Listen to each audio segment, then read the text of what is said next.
चलो अब हमको क्या देखना है, एटम से लेकर मॉलिक्यूल से लेकर मैटर तक की कहानी। मैटर से लेकर एटम या फिर एटम से लेकर मैटर, इसके अंदर क्या क्या है, एलिमेंट वगैरह सब कुछ। तो मैटर क्या होता है भाई? मैटर वो चीज होती है, जो तुमको आजू बाजू में दिख रही है, जैसे कि वॉल्यूम, मतलब जिसको कि वॉल्यूम होना चाहिए और मास भी होना चाहिए। जैसे कि चेयर है, पेन है, माउस है, पंछी है, आप हो, ये सभी मैटर है। मैटर दिखाई दे भी सकता है, नहीं भी दे सकता। जैसे कि हवा, उसको वॉल्यूम है, मास है, तो वो मैटर है, लेकिन वो दिखाई नहीं देती। तो मैटर कोई भी हो। एक बड़ा सा पत्थर ले लो, अब उसको काट काट काट करके छोटा बना दिया। बहुत छोटा बनाने के बाद एक छोटा सा पार्टिकल मिलता है, उसे हम एटम बोलते हैं। तो मैटर का सबसे छोटा पार्टिकल है एटम, उससे भी है छोटे, लेकिन अभी तो एटम। क्या है फिर एटम? एटम के अंदर सेंटर में न्यूक्लियस होता है, न्यूक्लियस के अंदर न्यूट्रॉन और प्रोटॉन रहते हैं, और बाजू में ऐसे इलेक्ट्रॉन घूम रहे होते हैं। जिसमें घूमते हैं इलेक्ट्रॉन, जिस रास्ते में घूम रहे इलेक्ट्रॉन, उसको बोलते हैं ऑर्बिट्स या फिर शेल। और अंदर जो न्यूट्रॉन और प्रोटॉन है, उसको बोलते हैं न्यूक्लियस। न्यूक्लियस के अंदर न्यूट्रॉन प्रोटॉन रहते हैं। न्यूक्लियस के अंदर ये जो दो लोग हैं, उनको न्यूक्लियॉन बोला जाता है। न्यूक्लियॉन के दो टाइप है, क्या क्या है? न्यूट्रॉन और प्रोटॉन। तो ये हो गया आपका एटम। अब ये जो इलेक्ट्रॉन है, इसके ऊपर चार्ज रहता है माइनस, प्रोटॉन के ऊपर चार्ज रहता है प्लस, न्यूट्रॉन के ऊपर कोई चार्ज नहीं रहता। ये जो अंदर है इसे न्यूक्लियस बोलते हैं, याद रखना, बहुत इंपॉर्टेंट है। ये तो कहानी हो गई एटम की। लेकिन मतलब जो पीरियोडिक टेबल में सिंबल रहते हैं ना, ये सब एटम ही है। लेकिन एटम का प्रॉब्लम होता है कि ये स्टेबल नहीं रहते, दे आर नॉट स्टेबल, ये अकेले नहीं रह पाते, क्योंकि उनका ऑक्टेट कंप्लीट नहीं होता। ये ऑक्टेट क्या होता है बाद में समझेगा तुम्हें इलेक्ट्रॉनिक कॉन्फ़िगरेशन में। बस इलेक्ट्रॉन की उनकी अरेंजमेंट अच्छी नहीं होती, अनस्टेबल होती है। जैसे कि सोडियम है, उसका इलेक्ट्रॉनिक कॉन्फ़िगरेशन 2,8,1 है, तो उसके लास्ट शेल में 1 है, लेकिन लास्ट शेल में 8 होने चाहिए। लास्ट शेल में 8 है तो उसे ऑक्टेट बोलते हैं। तो ये ऑक्टेट कंप्लीट नहीं होता, इसलिए मैक्सिमम एलिमेंट्स अनस्टेबल रहते हैं, सिर्फ नोबल गैसेस को छोड़ के। इसलिए अनस्टेबल एलिमेंट स्टेबल बनने के लिए कंबाइन होते हैं और एक दूसरे के साथ कंबाइन होकर मॉलिक्यूल फॉर्म करते हैं। अब तुम अगर देखोगे HONK, ये जो भी सिंबल्स लिखे हैं, इनको एटम बोला जाता है। पीरियोडिक टेबल में यही सिंबल रहते हैं। लेकिन याद रखना, नेचर में एटम एग्जिस्ट नहीं करते। पीरियोडिक टेबल में एटम्स है, लेकिन नेचर में एग्जिस्ट नहीं करते। तो नेचर में एग्जिस्ट करने के लिए उनको स्टेबल होना पड़ेगा, इसलिए वो केमिकली कंबाइन होते हैं एक दूसरे के साथ। केमिकली कंबाइन होने का मतलब है इलेक्ट्रॉन की लेन देन करना या फिर शेयरिंग करना। इसके बारे में भी आगे देखेंगे हम। बस वो एक दूसरे के साथ चिपक जाते हैं, बस इतना याद रखो। एक दूसरे के साथ चिपकने के बाद वो मॉलिक्यूल फॉर्म करते हैं। एटम के एग्जांपल तो बता दिए मैंने, HONK, Cl, ये सब अकेले अकेले एटम है, लेकिन ये एग्जिस्ट नहीं करते। मैं बार बार बता रहा हूं, इनको स्टेबल होने के लिए एक दूसरे के साथ कंबाइन होना पड़ता है। एक दूसरे के साथ कंबाइन होके ये बनाते हैं मॉलिक्यूल, और ये मॉलिक्यूल के फॉर्म में स्टेबल होते हैं। मॉलिक्यूल के अंदर इनका ऑक्टेट या फिर डुप्लेट कंप्लीट होता है। ये ऑक्टेट और डुप्लेट स्पेशल इलेक्ट्रॉनिक कॉन्फ़िगरेशन है जो कि स्टेबल रहती है, जिसके बारे में आगे समझेगा। अब ये मॉलिक्यूल के एग्जांपल देखो, जैसे कि H2 है, O2 है, H2O है। अगर हाइड्रोजन और ऑक्सीजन एक साथ कंबाइन हो जाएंगे तो H2O है। दो हाइड्रोजन एक साथ कंबाइन होते हैं तो H2 है। अगर कार्बन और ऑक्सीजन कंबाइन होते हैं फिक्स रेशियो में तो CO2 है। अब CO2 ही क्यों है, CO3 क्यों नहीं है? तो उसके लिए एक रूल है, उसके लिए कंबाइनिंग कैपेसिटी वैलेंसी होती है, उससे डिपेंड करता है। अभी उसका टेंशन मत लो, बस मॉलिक्यूल होता है और मॉलिक्यूल के फिक्स फॉर्मूले रहते हैं और मॉलिक्यूल के फॉर्म में ही एलिमेंट मतलब ये एटम स्टेबल हो जाते हैं। अब मॉलिक्यूल के दो टाइप होते हैं, होमो एटॉमिक, हेटेरो एटॉमिक। पहले मैं इनको एरो लगाता हूँ, हमको किस तरीके से फ्लो करना है। एटम से लेकर नीचे जा रहे हैं हम और मैटर से ऊपर आ रहे हैं। जरा एरो को देखो, कुछ नीचे भी है कुछ ऊपर भी है। अब मॉलिक्यूल के दो टाइप्स है, होमो atomic molecules, hetero atomic molecules. होमो एटॉमिक का मतलब क्या है? जब दो सिमिलर एटम्स एक दूसरे के साथ कंबाइन होते हैं, जैसे कि हाइड्रोजन और हाइड्रोजन दोनों सेम ही है और वो दो एक दूसरे के साथ कंबाइन हो गए मतलब चिपक गए इलेक्ट्रॉन की लेन देन करके या शेयरिंग करके। तो एक दूसरे को ये चिपकाया जिसने है, उस फोर्स को बोलते हैं bond. So what is bond? Bond is force of attraction between two atoms in a molecule. Definition लिखा करो जो मैं बोलता हूं, क्योंकि हर डेफिनेशन में लिख नहीं रहा। तो ये है बॉन्ड। क्या है बॉन्ड? दो एटम को एक दूसरे के साथ चिपक कर रखने वाला फोर्स है, फोर्स ऑफ अट्रैक्शन है। ये बॉन्ड कोवैलेंट भी हो सकता है या फिर आयोनिक भी हो सकता है, जिसके बारे में बाद में समझोगे तुम, अभी बस मोटा मोटा देख रहे हैं। अब ये होमो एटॉमिक मॉलिक्यूल के एग्जांपल क्या है? जैसे कि दो हाइड्रोजन एक साथ आए तो H2, दो ऑक्सीजन आए तो O2, तीन ऑक्सीजन आए तो O3, सल्फर 8 आते हैं या सेट। मैंने बोला ना, मॉलिक्यूल के फॉर्मूलों का टेंशन अब मत लो, ये C8 ही क्यों है, O3 ही क्यों है, O8 क्यों नहीं, टेंशन मत लो, वो आगे समझेगा। अब ऐसा है तो है। उसके बाद है hetero atomic molecules. Hetero atomic molecules क्या है? जिनमें अलग अलग एटम्स कंबाइन होते हैं, जैसे कि कार्बन और ऑक्सीजन हो गए तो CO2, हाइड्रोजन ऑक्सीजन हो गए तो H2O, SO2, H2SO4। होमो एटॉमिक मॉलिक्यूल्स को एलिमेंट कहा जाता है और हेटेरो एटॉमिक मॉलिक्यूल्स को कंपाउंड। अब थोड़ा फर्क है, होमो एटॉमिक मॉलिक्यूल जब अकेला रहता है तो उसको मॉलिक्यूल बोलेंगे, अकेला मतलब H2 एक अकेला रहेगा तो मॉलिक्यूल, और ऐसे कई H2 अगर एक साथ है तो फिर एलिमेंट बोलते हैं। थोड़ा फर्क है, लेकिन कई सारे बुक में तुमको होमो एटॉमिक मॉलिक्यूल को ही एलिमेंट कहा हुआ दिखेगा और हेटेरो एटॉमिक मॉलिक्यूल्स को ही कंपाउंड कहा हुआ दिखेगा, लेकिन थोड़ा सा फर्क है। मॉलिक्यूल अकेला है तो उसको मॉलिक्यूल बोलो, दो चार मॉलिक्यूल एक साथ है तो फिर उसको एलिमेंट बोलेंगे। वैसी ही कहानी कंपाउंड की है, अकेला है मॉलिक्यूल, दो चार है तो कंपाउंड। जैसे कि ये बक्सा देखो, इसके अंदर H2 के कई सारे मॉलिक्यूल है।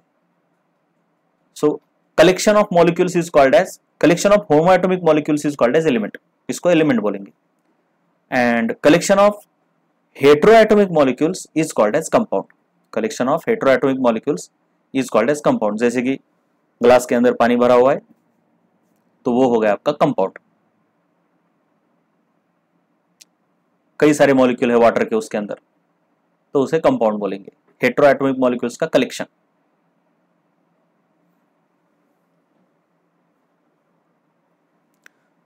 याद रखना है, कई सारे बुक्स में मैंने क्या बोला कि हेटेरो एटॉमिक मॉलिक्यूल को ही कंपाउंड बोलेंगे, थोड़ा सा फर्क है बस। अब ये एलिमेंट और कंपाउंड ये दोनों को प्योर मैटर कहा जाता है। अब देखते हैं हम उल्टा मैटर को। मैटर के दो टाइप है, प्योर और इम्प्योर। इम्प्योर मैटर को मिक्सचर भी कहा जाता है। प्योर मैटर क्या है? फिर सभी एलिमेंट्स और कंपाउंड्स को प्योर मैटर कहा जाता है। सभी एलिमेंट्स और कंपाउंड्स को क्या कहा जाता है? Pure matter.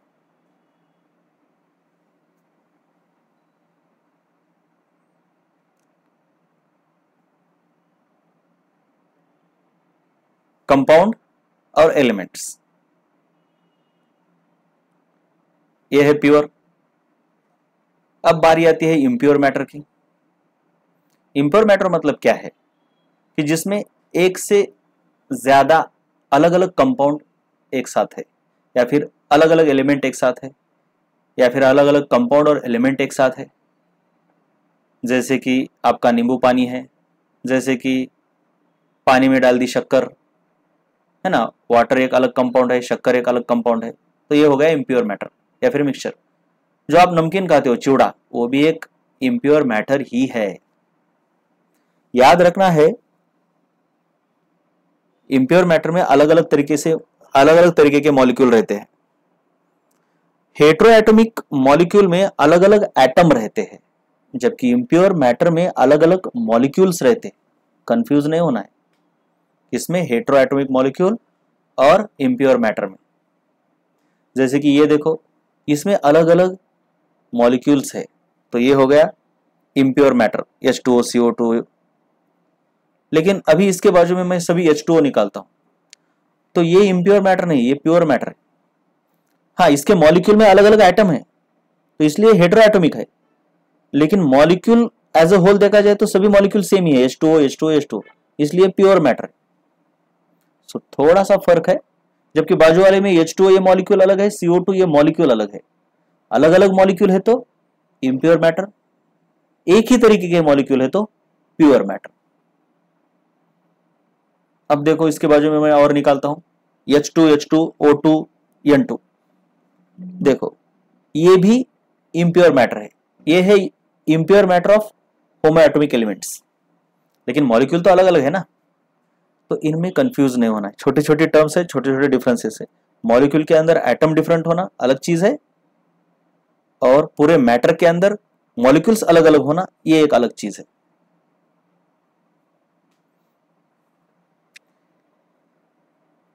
सो मोर देन वन कंपाउंड या फिर more than one different types of elements अगर फिजिकली एक दूसरे के साथ आते हैं तो उसे मिक्सचर कहा जाता है। फिजिकली मतलब जिनमें इलेक्ट्रॉन की लेन देन नहीं होती। इधर बाजू में देखो H2 और CO2, इसके बीच कोई इलेक्ट्रॉन की लेन देन नहीं है। सो इनके बीच का डिफरेंस समझ लो, हेटेरोएटॉमिक मॉलिक्यूल और इम्प्योर मैटर। हेटेरोएटॉमिक मॉलिक्यूल में एक ही मॉलिक्यूल में डिफरेंट एटम है, इम्प्योर मैटर में पूरे मैटर के अंदर अलग अलग मॉलिक्यूल है। तो ये जरा नोट कर लो, इसमें कंफ्यूज नहीं होना चाहिए। डिफरेंट एटम होना अलग चीज और डिफरेंट मैटर होना अलग चीज, सॉरी डिफरेंट मॉलिक्यूल्स होना अलग चीज।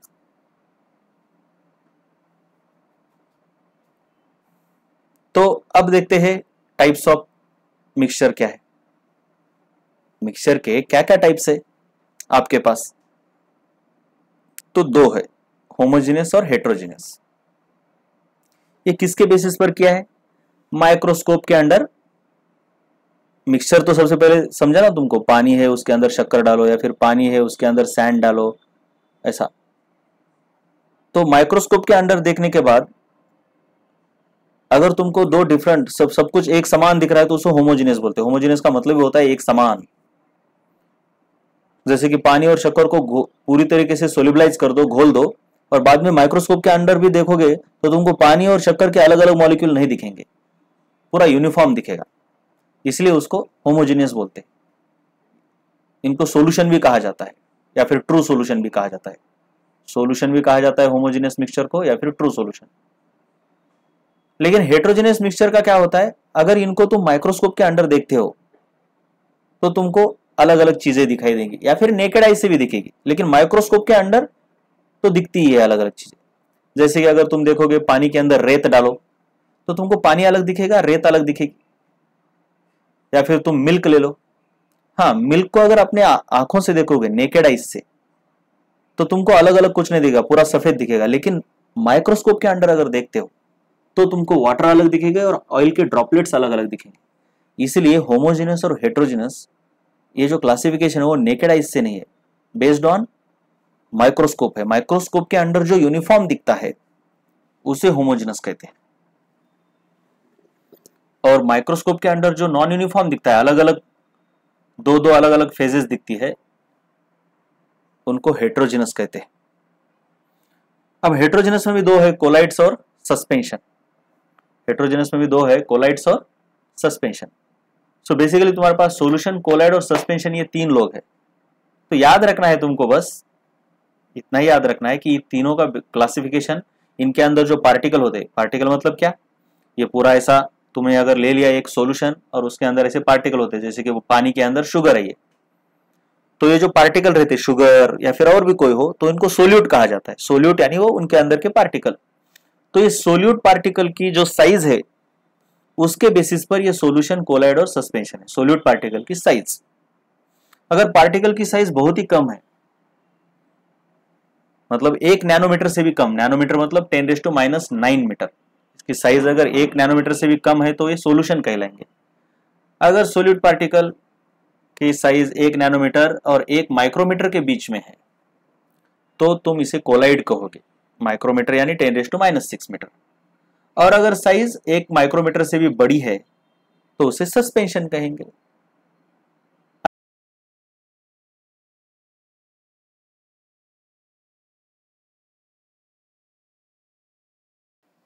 तो एक छोटी सी बात बतानी रह गई, छोटी सी कहानी। मैंने क्या बोला कि मैक्सिमम एटम्स क्या रहते हैं, अनस्टेबल ही रहते हैं, तो उनको कंबाइन होना पड़ता है स्टेबल बनने के लिए। लेकिन कुछ एटम रहते हैं जो कंबाइन नहीं होते, जैसे कि नोबल गैसेस 5-6 है, हीलियम, नियॉन, आर्गॉन, क्रिप्टॉन वगैरह। तो इनका ऑक्टेट कंप्लीट रहता है, इनके लास्ट शेल में 8 इलेक्ट्रॉन रहते हैं, इसलिए स्टेबल होते हैं, इसलिए इनको किसी के साथ कंबाइन होने की ज़रूरत नहीं होती। एक्सेप्शनल केसेस में होते हैं लेकिन मैक्सिमम ये कंबाइन नहीं होते, तो ये अकेले रह पाते। तो ऐसे एटम का मॉलिक्यूल फॉर्म होता ही नहीं। या फिर ऐसे एटम्स का, जैसे कि कौन बोला मैं, हीलियम, नियॉन, आर्गॉन, क्रिप्टॉन, इनको मॉलिक्यूल फॉर्म करने की ज़रूरत ही नहीं। तो डायरेक्टली इनके कॉम्बिनेशन को आप एलिमेंट बोल सकते हो, या फिर डायरेक्टली इनके एटम को ही आप होमो एटॉमिक मॉलिक्यूल्स बोल सकते हो। लेकिन ये रहेंगे हीलियम, नियॉन, आर्गॉन अकेले, ऐसा नहीं। होमो एटॉमिक में क्या था, हाइड्रोजन H2 था, O2 था, तो ये यहाँ पे ऐसा नहीं बनेगा, हीलियम 2 ऐसा नहीं बनता, ये अकेला ही रहेगा क्योंकि उसको कंबाइन होने की ज़रूरत नहीं। तो नोबल गैसेस का एटम भी वही है और मॉलिक्यूल भी वही है, क्योंकि एटम क्या है भाई, अकेला, उसकी डेफिनेशन क्या है, अकेला। और मॉलिक्यूल की डेफिनेशन क्या है, ऐसी चीज़ जो नेचर में एग्जिस्ट करती हो, स्टेबल हो। तो नोबल गैस तो अकेला भी He ही है और नेचर में भी वो He ही इसी तरीके से एग्जिस्ट करता है। दूसरी चीज़ मैंने ये भी बोला कि ये जो एटम से मॉलिक्यूल बनते हैं तो वो केमिकली कंबाइन होते हैं। केमिकली कंबाइन होने के दो मतलब है, एटम की इलेक्ट्रॉन की शेयरिंग करो या फिर ट्रांसफ़र करो। तो मैंने बोला कि मॉलिक्यूल में बॉन्ड भी होता है, जैसे कि ये देखो, ये बॉन्ड है। ये बॉन्ड के दो टाइप होते हैं, आयोनिक बॉन्ड और covalent bond. Ionic bond electron के ट्रांसफ़र से बनता है, कोवैलेंट बॉन्ड इलेक्ट्रॉन की शेयरिंग से बनता है, जिसके बारे में आगे देखेंगे। अब बस याद रखो कि बॉन्ड के दो टाइप होते हैं। तो कोवैलेंट बॉन्ड तो आपका क्या होता है, ब्रेक नहीं होता, ऐसे ही रहता है। लेकिन कभी कभी आयोनिक बॉन्ड का क्या होता है प्रॉब्लम, ये मान लो कि NaCl है, ये आयोनिक कंपाउंड है क्योंकि इसके Na और Cl के बीच आयोनिक बॉन्ड होता है, मतलब इलेक्ट्रॉन का ट्रांसफर होता है। तो पानी में डालने के बाद ये बॉन्ड टूट जाता है और क्या होता है, ये पानी के अंदर, वैसे तो NaCl ये मॉलिक्यूल है, हेटेरोएटॉमिक मॉलिक्यूल है, नो प्रॉब्लम, जैसे कि आपका H2O है। लेकिन पानी में डालने के बाद ये टूटता है और इसके आयन फॉर्म होते हैं, Na+ और Cl-। याद रखना Cl स्टेबल नहीं है एटम अकेला, लेकिन इसका आयन Cl- स्टेबल है। क्यों? क्योंकि इसका ऑक्टेट कंप्लीट नहीं है, लेकिन इसका ऑक्टेट कंप्लीट है। इसकी स्टोरी बाद में देखेंगे हम वैलेंसी में कि कैसे ऑक्टेट कंप्लीट होता है इलेक्ट्रॉन के लेने से और देने से। लेकिन मुझे बताना बस ये है कि तुमको नेचर में एटम तो मिलेंगे नहीं नोबल गैसेस को छोड़ के, लेकिन तुमको मॉलिक्यूल्स मिलेंगे, और कई मॉलिक्यूल्स तुमको ऐसे पूरे के पूरे नहीं मिलेंगे, उनके आयन के फॉर्म में मिलेंगे। आयन Na+ Cl-, आयन बोलते हैं इनको। पॉजिटिव आयन को कैटायन बोलेंगे, निगेटिव वाले को एनायन। ये कैसे फॉर्म होते हैं ये आगे, लेकिन नेचर में आयन भी एग्जिस्ट करते हैं।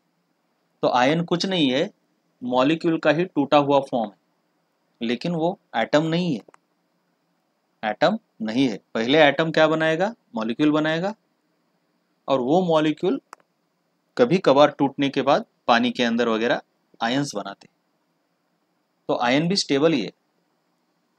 अब कई मॉलिक्यूल तो ऐसे होते हैं कि उनके बीच आयोनिक और कोवैलेंट दोनों बॉन्ड्स होते हैं, जैसे कि मैंने बताया H और H ये कोवैलेंट बॉन्ड है, जबकि Na और Cl के बीच आयोनिक बॉन्ड है। तो तुम अगर देखोगे K2SO4, तो इसके बीच आयोनिक और कोवेलेंट दोनों बॉन्ड है। जैसे कि सल्फर और ऑक्सीजन के बीच तुम्हारे कोवेलेंट बॉन्ड है। अब छोड़ो इसके बारे में। और ये पूरे सल्फर यानी सल्फेट और पोटेशियम के बीच आयोनिक बॉन्ड है। तो कॉम्बिनेशन ऑफ आयोनिक और कोवेलेंट बॉन्ड ऐसा भी रहता है। ऐसे आयन भी रहते कि जिनके अंदर कोवेलेंट बॉन्ड होता है और चार्ज भी होता है, जिसके बारे में आगे तुमको देखना ही है, राइट। मैं बस बता रहा हूँ कि नेचर में तुमको क्या क्या अलग अलग चीजें दिखती है। तो तुमको मॉलिक्यूल बेसिकली नेचर में दिखता ही है, मॉलिक्यूल या फिर टूटा हुआ मॉलिक्यूल यानी उसके आयंस।